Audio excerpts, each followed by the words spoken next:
Pasamos entonces a la primera sesión, la de soportes tecnológicos para mejorar la calidad de vida de pacientes y cuidadores.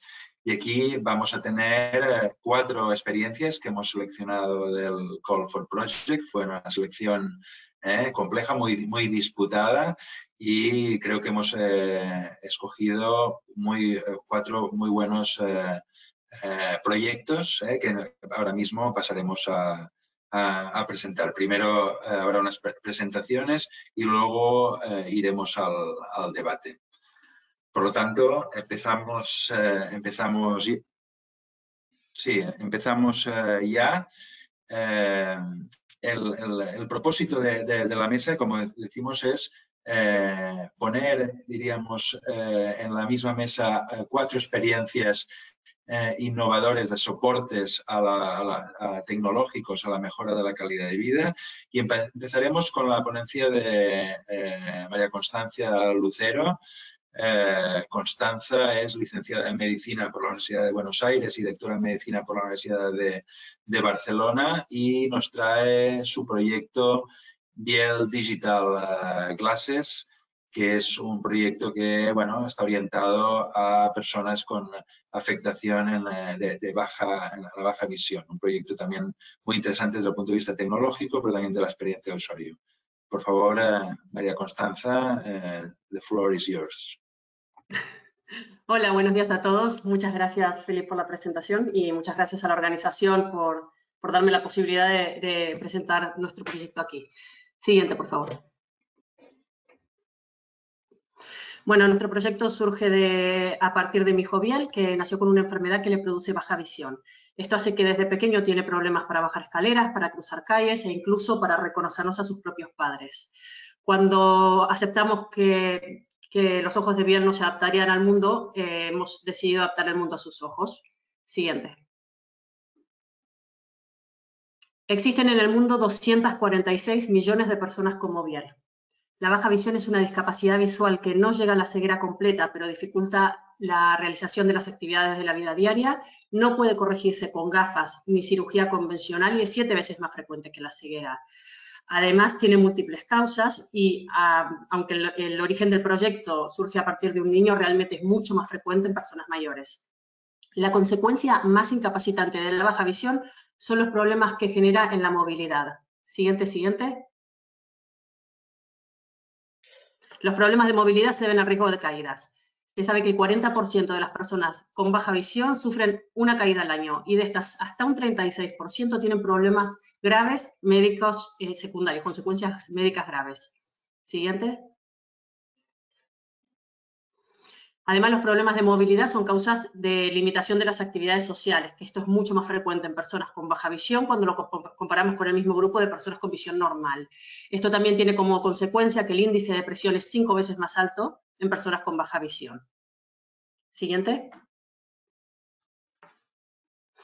Y no es para menos, miren todos los obstáculos que deben sortear las personas con baja visión cuando van por la vía pública. En la primera foto tenemos un semáforo que tiene ayuda para el cruce de personas con baja visión, pero sin embargo llegamos a la mitad de la calle y parece que hemos llegado al día siguiente, es decir, no finaliza en el lugar que tiene que finalizar. Siguiente. Aquí tenemos también un cruce para personas con baja visión, pero que sin embargo tenemos un carril bici, aparte de los coches, y encima ahora es bilateral. Siguiente.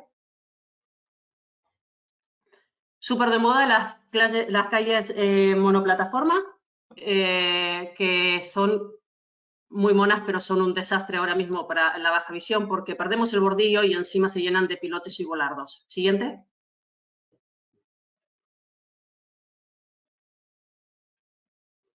Y este es un parque de diseño en el cual tenemos una acequia sin señalizar en el medio de la acera. Esta es la realidad de la calle, esta es la realidad que viven las personas con baja visión, es una realidad que no vamos a poder cambiar, pero también sabemos que la gente con baja visión todavía ve. Siguiente, por favor. Nuestra solución son estas gafas inteligentes que adaptan la realidad a la capacidad visual restante de las personas con baja visión, y así aumentamos su movilidad y su autonomía personal. Siguiente. Lo hacemos utilizando la visión 3D, la inteligencia artificial y la realidad mixta para crear una imagen mejorada de la realidad. Siguiente. Este es un vídeo en el que vemos cómo ve una persona con baja visión. Vemos que necesita ir escaneando el suelo para no encontrarse con los obstáculos, para no caer.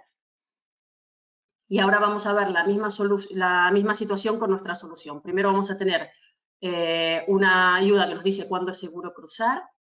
Y luego podemos ver que ya no es necesario ir escaneando el suelo, puesto que si hay cualquier riesgo, el sistema nos lo indica mediante señalización gráfica adaptada a la visión del paciente. Este es un ejemplo en el metro, con las escaleras del metro, nos va a marcar no solo que empiezan las escaleras, sino cada escalón. Lo que sería un obstáculo descendente, es decir, un escalón aún más amplio donde está la salida, y también contamos con visión zoom para facilitar la lectura en la vía pública. Siguiente, por favor. Y aquí podemos ver en nuestro laboratorio un paciente que sin gafas colisiona con un obstáculo y como cuando lleva nuestro prototipo es capaz de percibirlo y esquivarlo perfectamente. Siguiente. Vale, para validar el funcionamiento del dispositivo hemos llegado a un acuerdo con la Facultad de Optometría de la Universidad Politécnica de Cataluña y contamos con la financiación de la Unión Europea para construir un laboratorio que está validado para probar dispositivos para la movilidad de las personas con baja visión. En este laboratorio somos capaces de crear múltiples itinerarios de pruebas que incluyen distintos tipos de obstáculos y cambios en la superficie y además está equipado con sensores y cámaras de alta velocidad para poder medir de forma exacta cuando se detecta un obstáculo con o sin gafas. Siguiente.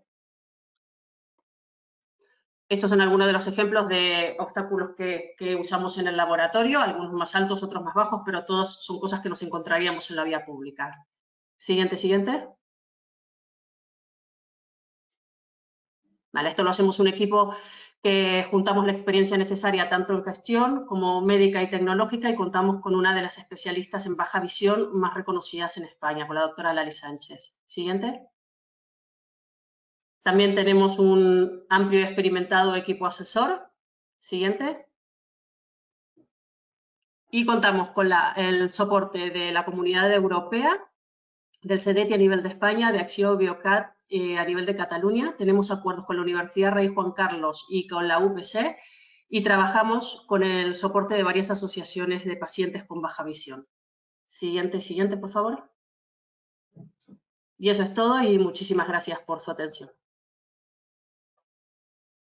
Sí, Constanza, antes de pasar al siguiente, bueno, me gustaría que completaras un poquito la presentación que has hecho, que te agradezco la rapidez con lo que la has hecho, está bien para poder luego dar tiempo al debate. Pero, ¿cómo, sí, desde luego está claro la necesidad, ¿no? Y además está muy bien que en tu caso es un caso tan cercano como tu propio hijo, realmente es una necesidad que te surgió en casa. Pero ¿cómo, diríamos, cómo habéis ido abordando en el proyecto, por un lado, pues el poder dar respuesta a esa necesidad, tener en cuenta el cómo, diríamos, la tecnología puede ayudar, ¿no? y mejorar la calidad de vida al final de este tipo de pacientes, de personas, con bueno, el reto tecnológico que supone pues, poner en marcha un proyecto en el que, bueno, entiendo que estáis en el estado del arte de la realidad virtual, realidad aumentada, ¿no? Me imagino que para una empresa pequeña compaginar todas estas cosas es un reto importante, ¿no? Sí, sí, es cierto. Y es un reto, de hecho, que tuvo que esperar varios años para poderse iniciar. Es decir, nosotros conocimos la necesidad en primera persona. De hecho, la verdad es que fue esto de que te encuentras con un problema, buscas una solución y cuando no existes te enfadas y dices, vale, hay que encontrar una solución a esto. Yo soy médica y la persona, o sea, con quien lo hago, que es mi marido, con quien iniciamos la empresa, ahora somos bastantes socios más, pero en su momento iniciamos juntos y él es ingeniero.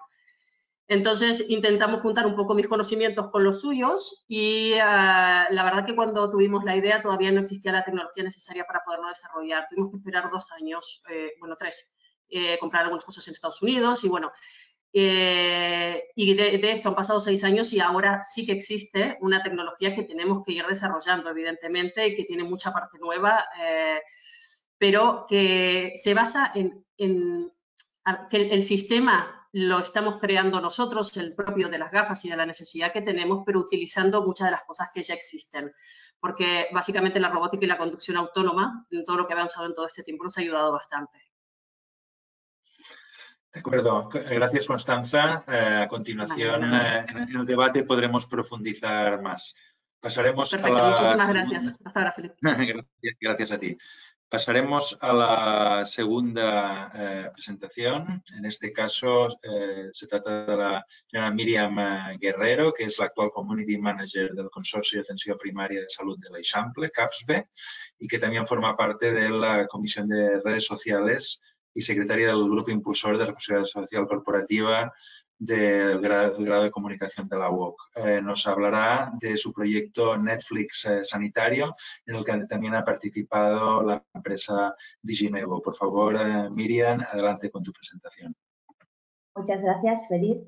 En primer lugar, quiero dar las gracias a la organización por esta oportunidad de mostrar cómo los profesionales de atención primaria nos adaptamos a las necesidades tecnológicas de nuestros pacientes y de la sociedad. Y dentro de esta realidad,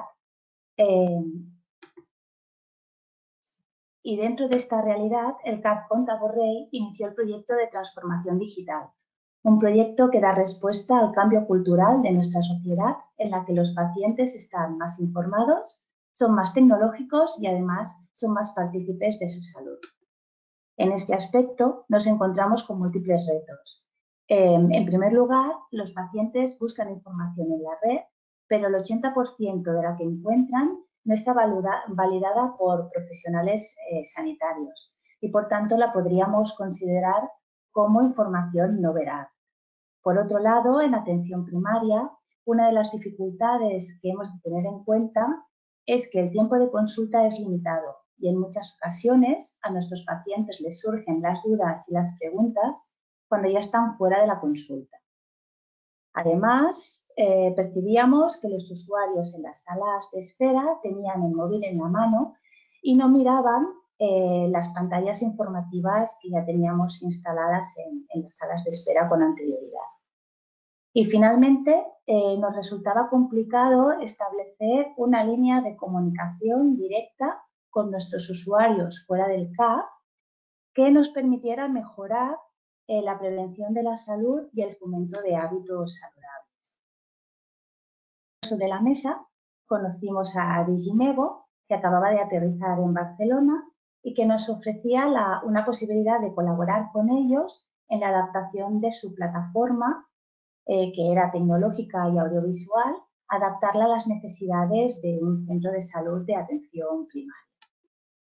Y todo ello a través de un sistema integral en el que mediante una plataforma de control única podemos gestionar tanto la aplicación móvil como las pantallas inteligentes, emitiendo y disponiendo de una amplia biblioteca de contenido audiovisual de gran calidad al que podíamos sumar todos nuestros contenidos validados y realizados por nuestros propios profesionales. Es decir, disponíamos de una aplicación en la que el paciente puede buscar información audiovisual antes y después de venir al CAP y que está prescrita por sus profesionales sanitarios de referencia, que a su vez está conectada con las pantallas inteligentes de nuestro centro. El proyecto se inició en octubre de 2018. En 2019 se implementó en las pantallas de las salas de espera del CAP Comte Borrell y actualmente se encuentra en la fase de validación del APP. En una primera fase trabajamos los requerimientos técnicos junto al Departamento de Informática y formamos un grupo de trabajo multidisciplinar con profesionales del centro con el objetivo de analizar la herramienta, las necesidades, los contenidos y los etiquetajes de las diferentes categorías. En una segunda fase, personalizamos el sistema a través de la plataforma y encajamos todo el material que ya habíamos trabajado previamente. A todo ello, insisto, teniendo en cuenta las necesidades de nuestra ciudadanía y de nuestros pacientes desde atención primaria y desde sus profesionales de salud de referencia. Todo ello a la vez revisando la amplia biblioteca que nos ofrecía Digimevo, elaborada por diferentes organizaciones sanitarias con las que ellos ya tenían en convenio y a la que añadimos nuestros vídeos propios. Dentro de este punto cabe destacar que era prioritario segmentar la información con el objetivo de categorizar bien los contenidos y valorando la oportunidad que nos ofreció para conocer los intereses de nuestra población, porque ello nos permitía tenerlos en cuenta a la hora de elaborar una estrategia de comunicación más efectiva que diera respuesta a las inquietudes de nuestros pacientes. Finalmente empezamos a trabajar en la aplicación móvil. Debido a la pandemia que estamos viviendo, el proyecto se ha visto un poco ralentizado, pero bueno, tenemos las secciones definidas y ordenadas, y aquí viene el concepto de Netflix sanitario, y hemos implementado las notificaciones a fin de que desde cualquier lugar y en cualquier momento nuestros pacientes puedan consultar contenido oficial y fiable sobre temas de salud validado por nuestros profesionales. En definitiva, para concluir, las nuevas tecnologías han cambiado nuestra sociedad y nuestra manera de relacionarnos y de comunicarnos. Ahora la ciudadanía, que está preocupada por su salud, dispone de herramientas para consultar la información que está generada en la red y nosotros, como profesionales de la salud, tenemos que posicionarnos y aceptar el reto de ser los que generen y transmitan esta información. En este caso, la plataforma Digimevo nos permite reforzar esa comunicación y fortalecer nuestra función preventiva y comunitaria, que forma parte del ADN de la atención primaria, alineándonos con la tecnología que tenemos disponible. Y como reflexión final, tener en cuenta que un paciente informado es un paciente corresponsable de su salud y que utiliza la información y el conocimiento que nosotros le ofrecemos para mejorar el manejo de sus enfermedades. Muchas gracias por vuestra atención.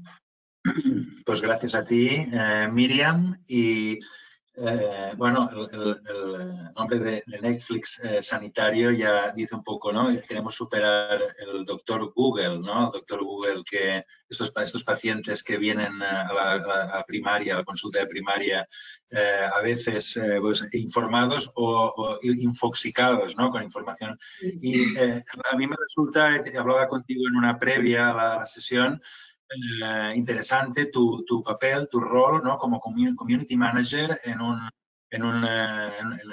atención primaria, ¿no?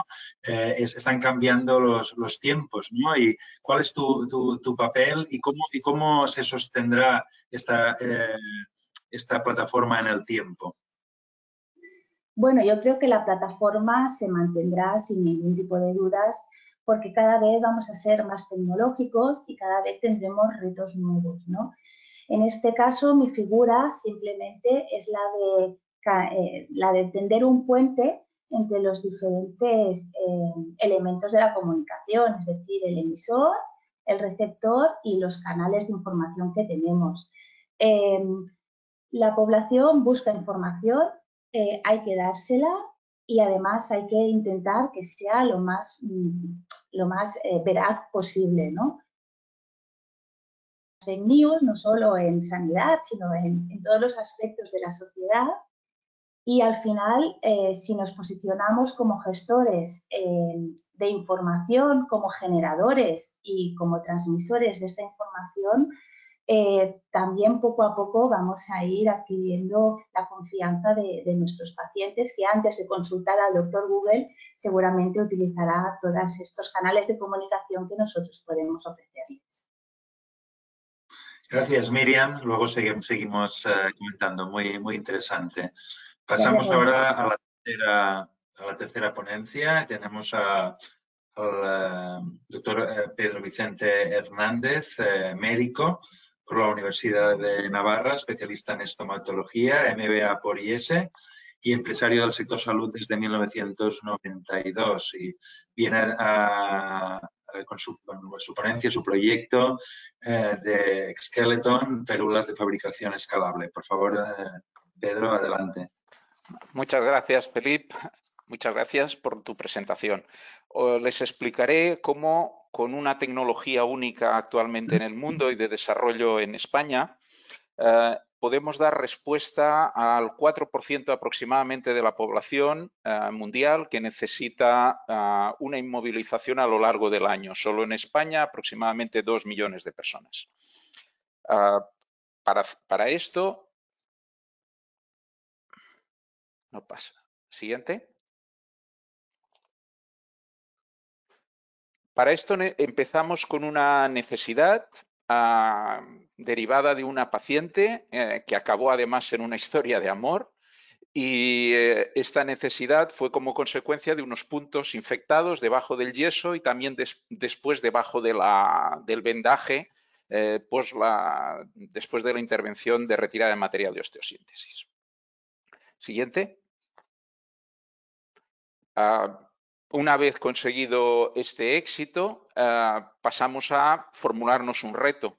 Queríamos que esta solución que había beneficiado tanto a esta primera paciente fuera una solución escalable y que pudiera estar en cualquier parte del mundo y, si fuera necesario, al mismo tiempo sirviendo al 4% de la población mundial en el mismo minuto. Para ello, siguiente. Para ello tuvimos la necesidad de juntar dos tecnologías. Por un lado, la inteligencia artificial, el machine learning, junto con la impresión 3D. Siguiente. De esta manera, Skeleton en 2016 consiguió desarrollar su software. Este software es un software de automatización único en el mundo. No hay ninguna cosa parecida actualmente así, ni para este producto, ni para cualquier otro producto que nos podamos imaginar en ninguna fábrica. Y automatiza absolutamente todo el proceso desde la captación del dato hasta la fabricación de la férula. Siguiente. Esto diferencia con respecto a cualquier otra solución de impresión 3D de férulas que requieren una plataforma detrás de la cual hay personas, diseñadores, ingenieros, que tienen que diseñar uno a uno, a partir de los datos capturados, esta férula y imprimirla y después enviarla hasta el cliente final, ¿no? Esto significa pues muchísimo tiempo. Y nuestro reto era conseguir sustituir el yeso en la puerta de urgencias de un hospital. Por tanto, teníamos que ser tan rápidos como un médico construye un yeso y teníamos que ser tan baratos como el coste que supone colocar un yeso. Siguiente. Para esto, hoy en día, pues, y después de escuchar ayer al doctor César Velasco hablando sobre la incorporación de propuestas de valor tecnológica en sistemas de salud, hoy en día tenemos en cuenta lo que se le conoce como la triple AIM para optimizar cualquier diseño de sistema de salud. Y tenemos en cuenta tres partes: la salud comunitaria, la calidad en la asistencia sanitaria y los costes per cápita. Siguiente. Siguiente. En Skeleton nos fijamos en las necesidades de los diferentes grupos que pueden tener algún tipo de interés en incorporar o no en incorporar una tecnología, los pacientes y cuidadores, que sería el cliente final. Siguiente. el sistema sanitario, siguiente, y las necesidades sociales. En esos tres aspectos, el producto de Esquelet actúa. Actúa, por una parte, en cuanto al paciente y cuidadores, eliminando complicaciones médicas, mejorando la calidad de vida del paciente y facilitando el acceso a la asistencia. También al sistema sanitario le consigue reducir flujos de trabajo, simplificar flujos de trabajo, bajar costes sanitarios y prevenir lesiones de los propios trabajadores del sistema de salud. Y socialmente consigue reducir la huella de carbono, costos sociales y la contaminación medioambiental. Siguiente. Nos centraremos en este congreso en lo que es la calidad de la asistencia médica, que es donde incorporaríamos la experiencia del paciente, junto con la efectividad y la seguridad, y así es como lo define la calidad de asistencia el organizador de este congreso. Siguiente. En cuanto a la experiencia del paciente, hay un montón de puntos en los que este producto mejora la experiencia del paciente. Podemos hablar, si queréis, después, pero yo creo que es evidente si tenemos que comparar un yeso con lo que es comparar una férula ligera que permite la transpirabilidad y permite ducharse, por ejemplo, con ella y dormir fácilmente por las noches a pesar de tener el brazo roto. Siguiente. Desde el punto de vista de la efectividad, creemos, tenemos que demostrarlo, esperamos poder hacer esto aún durante este 2020. Creemos que vamos a reducir los tiempos de recuperación y, por tanto, las bajas laborales y la incorporación al trabajo antes, ¿no?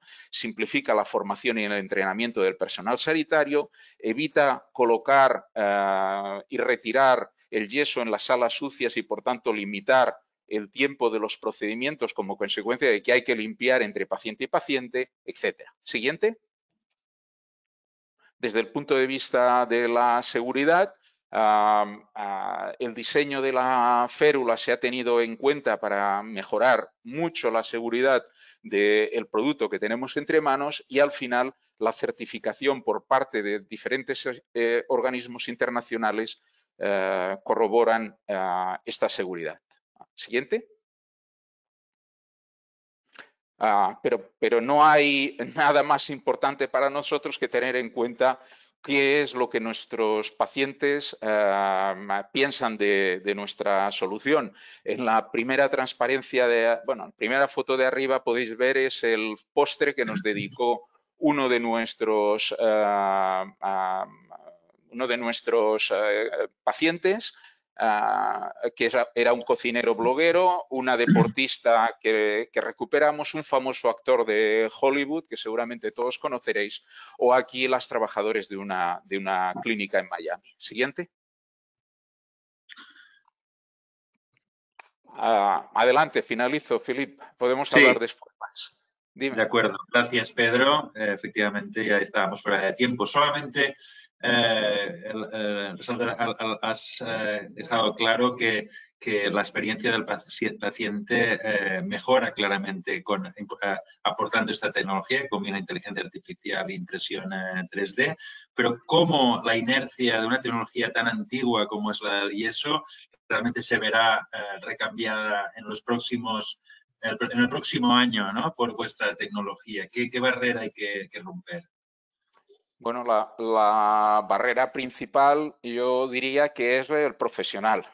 El profesional, estamos educados de una determinada manera y estamos acostumbrados a inmovilizar las férulas como las actualmente las inmovilizamos con el yeso. Se han hecho cambios, se han incorporado fibras de vidrio, tanto más peligroso que el yeso, pero se han buscado soluciones de ese tipo para disminuir, hacer más ligero el material. nosotros lo que pretendemos es ya demostrar, lógicamente, que con nuestra solución pues es mejor y pasa por que el médico prescriba la solución. Actualmente estamos en 50 países. En España hemos formalizado un primer acuerdo con el Hospital Germans Trias y Pujol del Institut Català de la Salut, pero la solución ya se está incorporando en 50 países en estos momentos. Muchas gracias, Pedro. Pasamos a la cuarta y última presentación antes del debate y esta presentación viene dada esta ponencia por el doctor Sebastián Idelson, ingeniero mecánico por la Universidad de Rosario, Argentina, y doctorado en el grupo de biomecánica de la UPC, la Universidad Politécnica de Cataluña. Es el responsable actualmente de biomecánica en la unidad de salud digital de Eurecat. Y viene a explicarnos el proyecto 6-Minute Walk Test, innovación para monitorizar la evolución funcional de pacientes crónicos. Por favor, Sebastián, adelante. Muchas gracias, Felipe, por la introducción.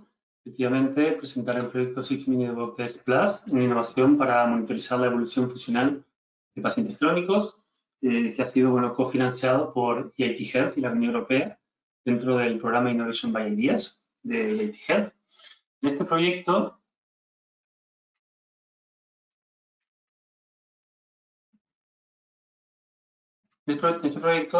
trabajamos para mejorar y optimizar lo que son los test funcionales.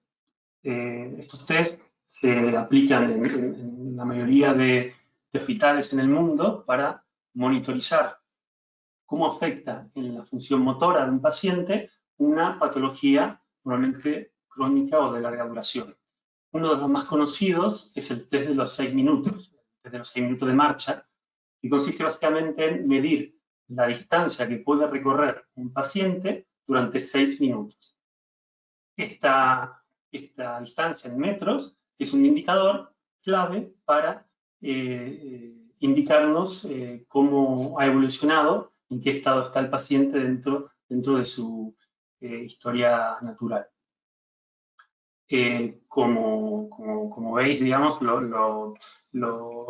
es una solución fácil de implantar, ¿no? Porque necesita solamente un pasillo y un par de conos y cronómetros, pero os podéis imaginar que tiene un gran problema porque en muchos casos no es objetivo. Depende de múltiples variables y factores, pero sobre todo de algo que aquí en este congreso es muy importante, que es la motivación del paciente. Un paciente que está más motivado o menos motivado ese día, más cansado o menos cansado, puede hacer más o menos metros totalmente que no tiene nada que ver con cómo evolucionó la enfermedad. Esa es la gran desventaja que tienen los test funcionales, además de que actualmente las medidas son totalmente de forma manual, con lo cual puede haber un problema a la hora de que el fisioterapeuta tome nota de las vueltas que va haciendo. Por lo tanto, nos encontramos con una falta de objetividad. Nosotros trabajamos para solucionar este problema y nuestro producto propone mantener los mismos test funcionales, porque están muy bien implantados en los hospitales, mantener la misma práctica clínica que se utiliza actualmente, pero dotarlos de tecnología, dotarlos de una serie de sensores biomecánicos no invasivos para objetivar estos resultados que obtienen en estos test funcionales. Para ello hemos implantado diferentes sensores, que son sensores inerciales, de activación muscular, de pulso cardíaco y de presión plantar. Todos estos sensores los sincronizamos, integramos en una única app que permite al personal clínico realizar el test funcional y luego lo enviamos a nuestros servidores, que aquí es donde viene nuestro valor añadido, aquí es donde aportamos valor. Hacemos un análisis de estos datos para inmediatamente dar al personal sanitario una serie de indicadores, de nuevos indicadores que van más allá de la mera medición de las distancias, como son indicadores espaciotemporales, cardiovasculares, reactivación muscular, presión plantar y valores también cinemáticos. Este trabajo lo estamos desarrollando con un equipo totalmente multidisciplinar, Eurecat como socio, como desarrollador tecnológico.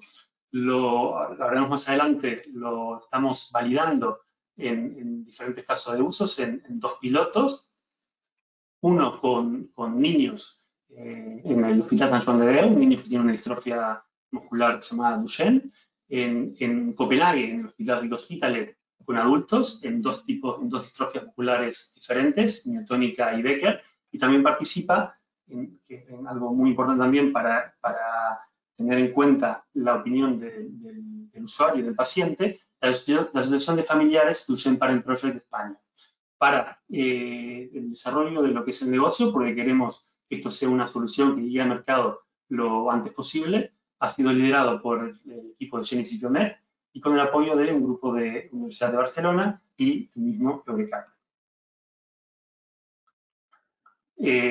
Como decía en la presentación del doctor Escarraguil, es fundamental tener en cuenta la opinión del usuario y del paciente. Nosotros esto lo hemos hecho desde el mismo inicio, desde la detección del problema, a partir de la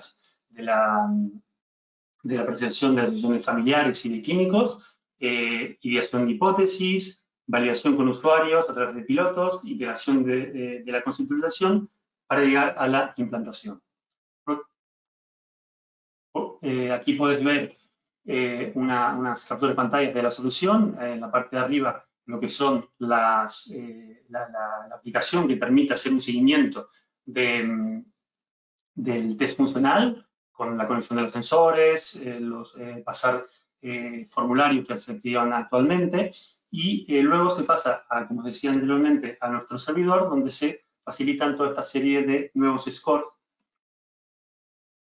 Por lo tanto, tenemos una solución más objetiva, más datos, adaptable porque completamente modular, fácil de usar y hemos encontrado que genera mucha adherencia. Los usuarios, sobre todo los niños, están muy motivados en usar esta solución. Y por último, para acabar, deciros que, bueno, que estamos terminando 2 pilotos, uno en San Juan de Déu, donde hemos realizado las pruebas en más de 30 niños con distrofia muscular Duchenne. También han participado la Escuela Maristas Inmaculadas para observar un grupo de más de 30 niños sanos como grupo control. Y en Rick Hospitalet, en Copenhague, hemos hecho también más de 60 sujetos, 20 con distrofia muscular Becker, otros 20 con distrofia muscular miotónica y 20 sujetos sanos con grupo control. Estamos analizando los resultados, pero adelantaros que estamos encontrando variables muy estables y significativas que van mucho más allá de medir la mera, simplemente la distancia o el tiempo. Muchas gracias. Pues muchas gracias, Sebastián. Y mientras te hago una pregunta para completar un poco tu presentación, ya invitaría a que entren también a Miriam, Constanza y Pedro, y así ya enlazamos con el debate y ganamos tiempo. Y quería preguntarte, Sebastián, por algo que ahora comentaremos también con el resto de panelistas, y es bueno, la aceptación por parte de los pacientes y cuidadores. ¿Estás, Sebastián? Ahora mismo no te hemos dejado de ver. No sé si te hemos perdido. Bueno, mientras vuelve Sebastián, os preguntaría, lanzaría un poco esta pregunta en general, ¿no? Vemos a menudo que barreras como las que ha comentado Pedro antes, ¿no? De los propios profesionales, ¿no? De una inercia de hacer las cosas como siempre se han hecho, ¿no? El propio sistema, ¿no? Esas barreras creemos, y por eso promovemos este congreso, que las deberían vencer la revolución de los pacientes, ¿no? Este paciente empoderado, entusiasta y que pide él y sus familiares, sus cuidadores, mejoras, avances que puedan, diríamos, vencer su problemática. Así que, para empezar, Sebas, ahora que veo que has vuelto, en vuestro caso, ¿no? Estamos hablando, por ejemplo, de estos niños con una enfermedad rara, Duchenne, que tiene muy mal pronóstico, que realmente para los padres es una carga importante ver, y una preocupación y una pena muy grande ver estos niños pequeños que tienen este pronóstico de ir avanzando hacia la discapacidad. ¿Cuál es la respuesta en las pruebas que estáis haciendo con estos pacientes reales, con sus familiares, en cuanto al entusiasmo o lo que os transmite, ¿no? al estar participando de esta innovación? Sí, muchas gracias, perdón que tuve problemas con el audio. Tal como dices, trabajando con estos niños con esta distrofia muscular de Duchenne tan severa, bueno, hemos aprendido mucho. Son niños que son totalmente conscientes de lo que les pasa, porque la mayoría a nivel cognitivo están muy bien, y son niños que han madurado muy rápido, conocen muy bien los procesos hospitalarios, y realmente cuando se le presentan estas posibles soluciones, potenciales, no solucionan la enfermedad, pero sí para avanzar en una futura solución, lo agradecen mucho, tanto ellos como las familias. Tienen una adherencia muy importante, han colaborado mucho, han sido muy críticos con la solución, lo cual nos ha permitido hacer muchos cambios de manera muy positiva. Y sí, esa es realmente la respuesta de los niños y familias ha sido extremadamente positiva. Agradecer también, obviamente, la implicación del personal clínico, tanto en Sallón de Do como en Hospitalet, porque también ha sido espectacular.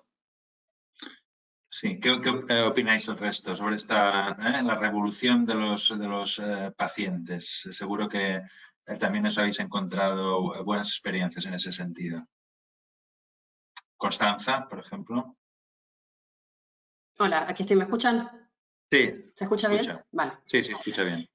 Bueno, yo en realidad llevo muchos años trabajando con pacientes, porque antes trabajaba en un hospital donde se hace muchísima investigación y con pacientes más allá de médica, quiero decir, haciendo investigación y proponiendo nuevos sistemas, nuevos cambios.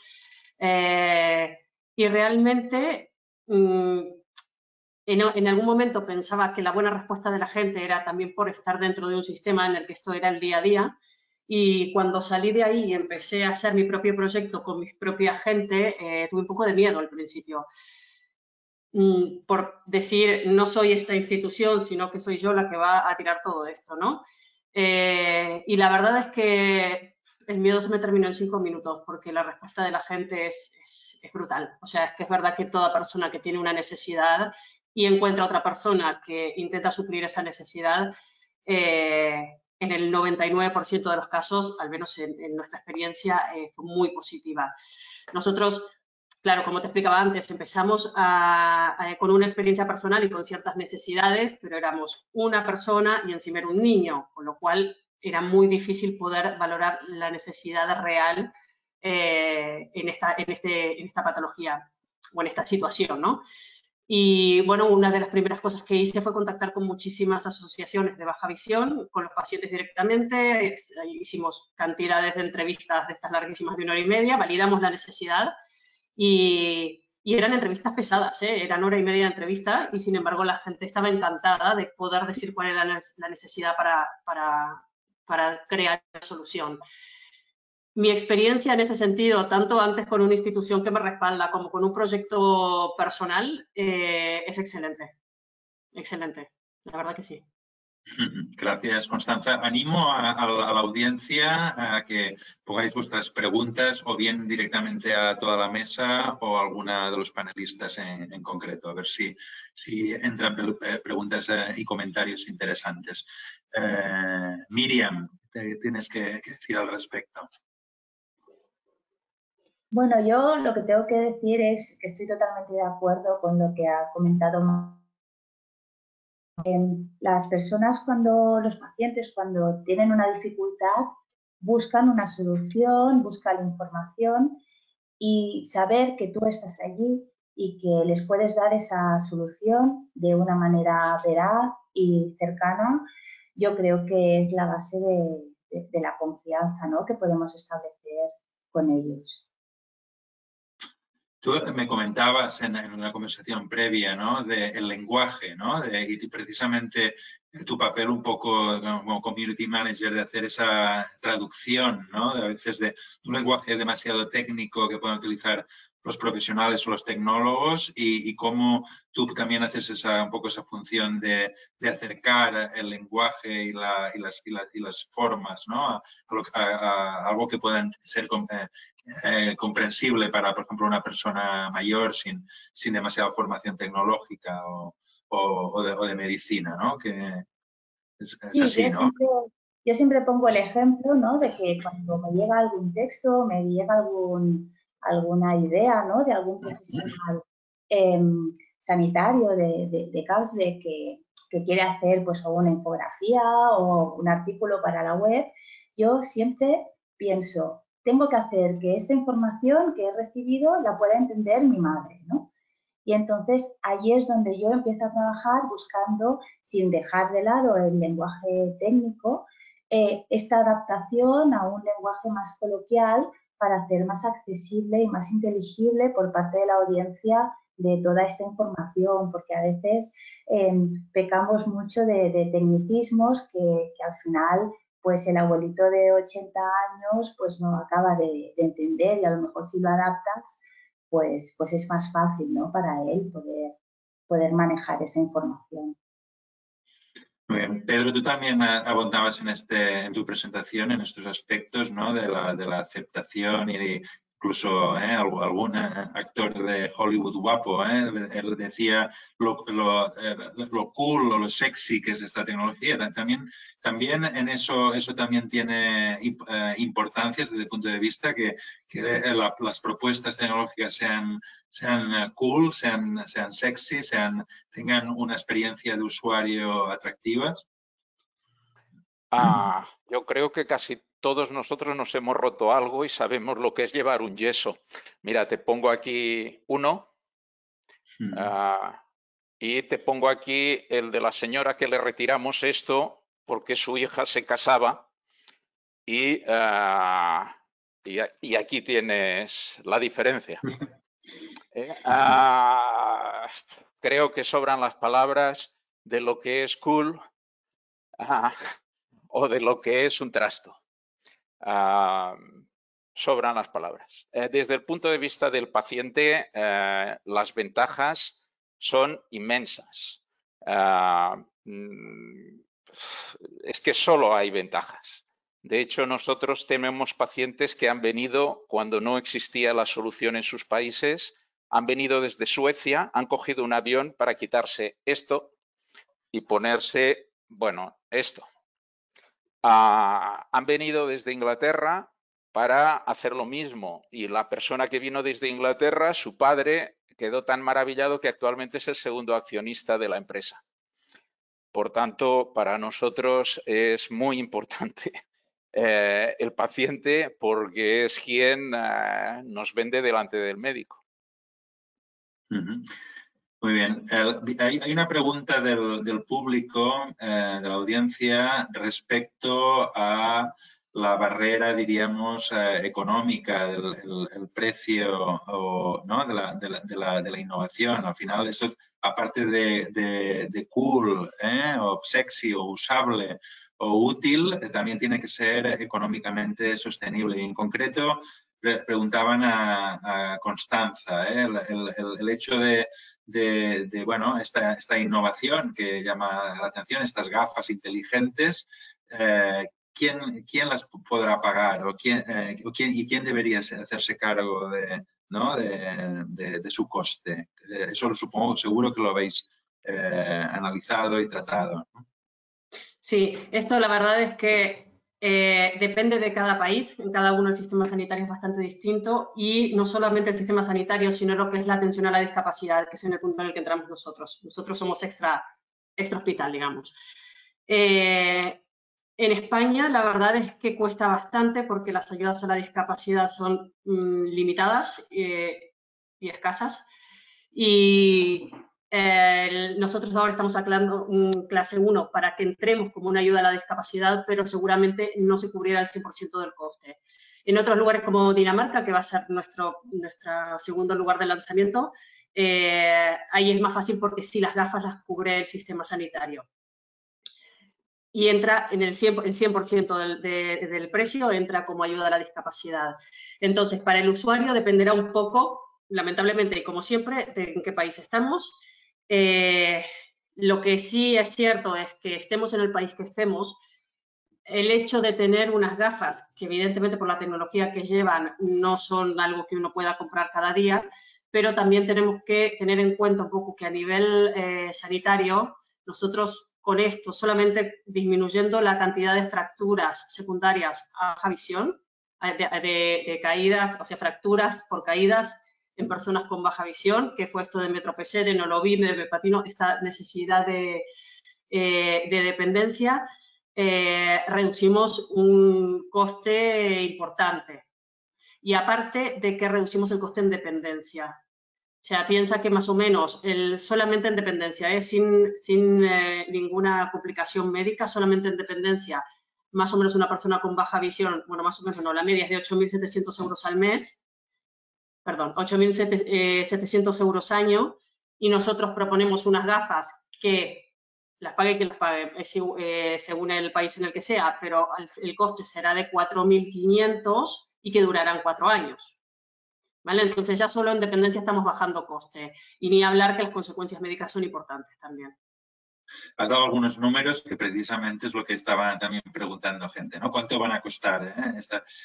Pero efectivamente aquí introduces un concepto que es el de, ¿no?, invertir en tecnología también para ahorrar, ¿no?, en cosas que a veces a las administraciones les cuesta entrar en ese invertir ahora para ahorrar a largo plazo. No sé si el resto, Sebastián, me imagino que también en vuestro caso, ¿no? Al final mejoras un servicio, proporcionas mejor calidad, ahorros a largo plazo, pero a corto plazo hay que requiere una inversión en tecnología, ¿verdad? Creo que hemos perdido a Sebastián otra vez. Quizá la misma pregunta. Bueno, Sebas, sí. ¿Estás? No te oímos. Sí, perdón, tengo problemas de conexión. ¿Puedes repetir rápidamente la pregunta, por favor? Le pregunto lo mismo a Pedro, que sí que creo que lo ha escuchado, y a continuación podrás contestar tú, ¿no? El invertir en tecnología para futuros ahorros, ¿no? Que es algo que le cuesta a los sistemas de pago establecidos por la administración. ¿Pedro? Sí. Vamos a ver. Depende de los países y de la mentalidad de cada país, ¿no? Yo siempre explico que en España las primeras máquinas de tomografía axial computarizada, los TACs, se empezaron a vender en el año 73 en el Reino Unido y en Estados Unidos. El Hospital 12 de Octubre, uno de los grandes hospitales de España, colocó el primer TAC en 1986, 13 años después. Hay gran diferencia entre los países y es evidente, ¿no? A ver, yo he comentado en mi exposición que nosotros lo tenemos muy en cuenta los costes y encima es que estamos compitiendo contra un rival importantísimo en coste porque todo el mundo piensa que vale un yeso. y un yeso en material es tremendamente barato, ¿no? Lo que pasa es que el yeso, que es barato en material, tiene un tiempo de colocación, de retirada, de recolocaciones porque se estropean muy grande, y todo eso es tiempo de profesional sanitario. Normalmente, por desgracia, en nuestro país y en nuestros gestores, ese tiempo no se suele contar porque le pagamos a final de mes la nómina. Igualmente, esté o no esté trabajando con cosas de más o menos valor añadido, ¿no? En otros países no le dan esa importancia, y por tanto en el país que necesitan mucha eficiencia o que no tienen médicos o que le dan importancia efectivamente a la eficiencia, pues entonces introducen estas tecnologías. Piensa que el coste de producción de nuestras férulas es de alrededor de 10 euros. Sí, sí. Por lo tanto, pero bueno, sí que hay un coste de, por ejemplo, pues poner impresoras 3D, ¿no? en los centros, ¿no? El Que coste, a corto plazo, sí. Perdona, el coste de la impresora 3D, si queremos la velocidad con la que nosotros somos capaces de imprimir, tiene un coste de inversión para un centro hospitalario de 30.000 euros. ¿Alguien sabe lo que vale cualquier aparatito que hay en un hospital? No es inversión. No es inversión. Sebas, no sé si querías añadir algo. Ahora supongo que el tema de ese servicio, poner en marcha un servicio que puede acarrear ahorros a largo plazo, pero que en principio para la administración supone una inversión, ¿no? ¿Cómo lo ves? Sí, exacto. Exacto. En nuestro caso creo que es un poco diferente a los otros casos. Es un sistema que no es el usuario, no es el paciente el que tiene que adquirirlo, son los centros hospitalarios o la industria farmacéutica para implantarlo en los ensayos clínicos. Un sistema que es verdad que añade un coste a los test funcionales, que actualmente consisten simplemente en poner 2 conos y un cronómetro, ¿no? Pero añade a su vez un significado clínico muy importante que a medio plazo va a significar un ahorro desde optimización de tratamientos farmacológicos, disminución del tiempo y de la cantidad de sujetos en clinical trials. O sea, actualmente la distancia o el tiempo que se utilizan se miden test funcionales está siendo un indicador primario o secundario para analizar si se aprueba o no un fármaco, para analizar si un paciente está respondiendo bien a un tratamiento o no. Este sistema que estamos proponiendo nosotros va a cortar esos plazos con la reducción de coste que esto implica.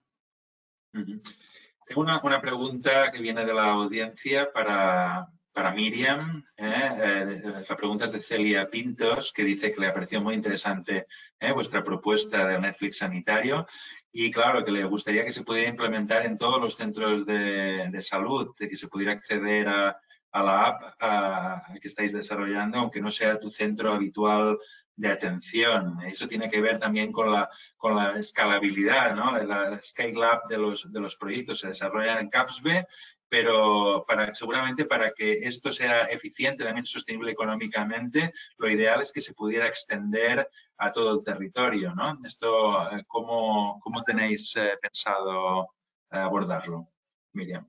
Bueno, nosotros cualquiera se puede descargar nuestro canal. Tenemos un código QR que ahora lo empezaremos a poner en los centros y pondremos también en nuestras redes sociales, y la gente escaneando ese código QR podrá, una vez instalada la aplicación móvil, podrá acceder al contenido que nosotros vamos actualizando. A nivel del resto de territorio, bueno, es complejo porque nosotros somos el Consorcio de Atención Primaria y somos 3 centros más la línea pediátrica de la Esquerra de la Champla. Entonces, claro, nosotros en nuestros centros sí que lo podemos sí que lo podemos ir implementando. En el resto de centros de Barcelona o del área territorial, pues ya es más difícil porque dependerá de las decisiones de las gerencias del territorio. Pero sí que es verdad que nosotros hemos trabajado con ellos para desarrollar esta aplicación móvil. Ellos habían estado trabajando siempre con consultorios y con centros privados. Las necesidades son diferentes y entonces nuestro proyecto ha sido un tema de win-win, ¿no? O sea, nos hemos enriquecido mutuamente en lo que es el contenido, en lo que es la aplicabilidad de la herramienta.